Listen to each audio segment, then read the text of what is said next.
অসমৰ ৰাজনীতি নিয়ন্ত্ৰণ কৰিব অসমীয়া ভোটাৰছে। অসমৰ ৰাজনীতি কোনো ধৰণৰ বহিৰাগত বা বহিৰাজ্যৰ ভোটাৰৰ দ্বাৰা নিয়ন্ত্ৰণ কৰা বিষয়টো আমি কোনো কাৰণতে মানি নলওঁ। 2024 ইলেকশ্যনৰ 7 দিনৰ আগতো যদি কোনোবা ভোটাৰ চাহি অসমত বসবাস কৰেহি তেখেতসকলকো ইয়াত ভোটদান কৰিবলৈ তেখেতসকলে সুবিধা প্ৰদান কৰিব। এই পদ্ধতিৰ জৰিয়তে কোনো বহিৰাগতৰ দ্বাৰা অসমৰ ৰাজনীতি পৰিচালনা কৰিবলৈ দিয়া নহ'ব। আমাৰ স্পষ্ট কথা যে অসমৰ ৰাজনীতি নিয়ন্ত্ৰণ কৰিব অসমীয়া ভোটাৰছে আৰু অসমৰ ৰাজনীতি কোনো ধৰণৰ বহিৰাগত বা বহিৰাজ্যৰ ভোটাৰৰ দ্বাৰা নিয়ন্ত্ৰণ কৰা বিষয়টো আমি কোনো কাৰণতে মানি নলওঁ। আৰু এই গোটেই সমগ্ৰ বিষয়টোৰ সন্দৰ্ভত আমি যথেষ্ট শংকিত হৈ পৰিছোঁ। কাৰণ ইতিমধ্যে নিৰ্বাচন আয়োগে যিটো কথা সংবাদ মাধ্যমৰ যোগেদি অসমৰ ৰাইজক জনাইছে যে 2026 চনত তেখেতসকলে যি ভোটাৰ তালিকা প্ৰস্তুত কৰিবলৈ গৈ আছে তাৰ এটা নতুন পদ্ধতি হৈছে SR। গতিকে ইয়াৰ জৰিয়তে আমি জানিব পাৰিছোঁ, আমাৰ হাতত যিমানখিনি ইনফৰ্মেশ্যন আছে যে সেই সময়ত 2024 ইলেকশ্যনৰ 7 দিনৰ আগতো যদি কোনোবা ভোটাৰ চাহি অসমত বসবাস কৰেহি তেখেতসকলকো ইয়াত ভোটদান কৰিবলৈ তেখেতসকলে সুবিধা প্ৰদান কৰিব এই পদ্ধতিৰ জৰিয়তে।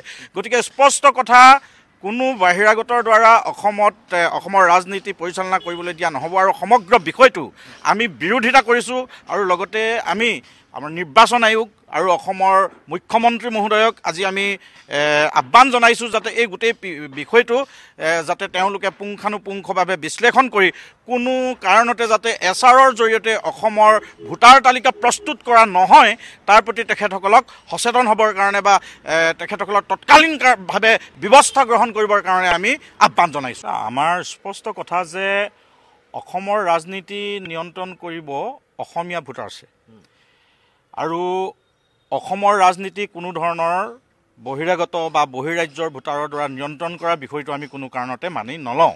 আৰু এই গোটেই সমগ্ৰ বিষয়টোৰ সন্দৰ্ভত আমি যথেষ্ট শংকিত হৈ পৰিছোঁ। কাৰণ ইতিমধ্যে নিৰ্বাচন আয়োগে যিটো কথা সংবাদ মাধ্যমৰ যোগেদি অসমৰ ৰাইজক জনাইছে যে 2026 চনত তেখেতসকলে যি ভোটাৰ তালিকা প্ৰস্তুত কৰিবলৈ গৈ আছে তাৰ এটা নতুন পদ্ধতি হৈছে SR।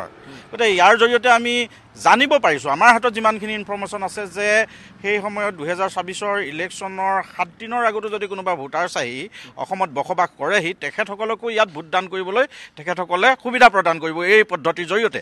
গতিকে স্পষ্ট কথা, কোনো বহিৰাগতৰ দ্বাৰা অসমৰ ৰাজনীতি পৰিচালনা কৰিবলৈ দিয়া নহ'ব। আৰু সমগ্ৰ বিষয়টো আমি বিৰোধিতা কৰিছোঁ আৰু লগতে আমি আমাৰ নিৰ্বাচন আয়োগ আৰু অসমৰ মুখ্যমন্ত্ৰী মহোদয়ক আজি আমি আহ্বান জনাইছোঁ যাতে এই গোটেই বিষয়টো যাতে তেওঁলোকে পুংখানুপুংখভাৱে বিশ্লেষণ কৰি কোনো কাৰণতে যাতে SRৰ জৰিয়তে অসমৰ ভোটাৰ তালিকা প্ৰস্তুত কৰা নহয় তাৰ প্ৰতি তেখেতসকলক সচেতন হ'বৰ কাৰণে বা তেখেতসকলক তৎকালীনভাৱে ব্যৱস্থা গ্ৰহণ কৰিবৰ কাৰণে আমি আহ্বান জনাইছোঁ। আমাৰ স্পষ্ট কথা যে অসমৰ ৰাজনীতি নিয়ন্ত্ৰণ কৰিব অসমীয়া ভোটাৰছে আৰু অসমৰ ৰাজনীতি কোনো ধৰণৰ বহিৰাগত বা বহিৰাজ্যৰ ভোটাৰৰ দ্বাৰা নিয়ন্ত্ৰণ কৰা বিষয়টো আমি কোনো কাৰণতে মানি নলওঁ। আৰু এই গোটেই সমগ্ৰ বিষয়টোৰ সন্দৰ্ভত আমি যথেষ্ট শংকিত হৈ পৰিছোঁ। কাৰণ ইতিমধ্যে নিৰ্বাচন আয়োগে যিটো কথা সংবাদ মাধ্যমৰ যোগেদি অসমৰ ৰাইজক জনাইছে যে 2026 চনত তেখেতসকলে যি ভোটাৰ তালিকা প্ৰস্তুত কৰিবলৈ গৈ আছে তাৰ এটা নতুন পদ্ধতি হৈছে SR। গতিকে ইয়াৰ জৰিয়তে আমি জানিব পাৰিছোঁ, আমাৰ হাতত যিমানখিনি ইনফৰ্মেশ্যন আছে যে সেই সময়ত 2024 ইলেকশ্যনৰ 7 দিনৰ আগতো যদি কোনোবা ভোটাৰ চাহি অসমত বসবাস কৰেহি তেখেতসকলকো ইয়াত ভোটদান কৰিবলৈ তেখেতসকলে সুবিধা প্ৰদান কৰিব এই পদ্ধতিৰ জৰিয়তে। গতিকে স্পষ্ট কথা, কোনো বহিৰাগতৰ দ্বাৰা অসমৰ ৰাজনীতি পৰিচালনা কৰিবলৈ দিয়া নহ'ব। আৰু সমগ্ৰ বিষয়টো আমি বিৰোধিতা কৰিছোঁ আৰু লগতে আমি আমাৰ নিৰ্বাচন আয়োগ আৰু অসমৰ মুখ্যমন্ত্ৰী মহোদয়ক আজি আমি আহ্বান জনাইছোঁ যাতে এই গোটেই বিষয়টো যাতে তেওঁলোকে পুংখানুপুংখভাৱে বিশ্লেষণ কৰি কোনো কাৰণতে যাতে SRৰ জৰিয়তে অসমৰ ভোটাৰ তালিকা প্ৰস্তুত কৰা নহয় তাৰ প্ৰতি তেখেতসকলক সচেতন হ'বৰ কাৰণে বা তেখেতসকলক তৎকালীনভাৱে ব্যৱস্থা গ্ৰহণ কৰিবৰ কাৰণে আমি আহ্বান জনাইছোঁ।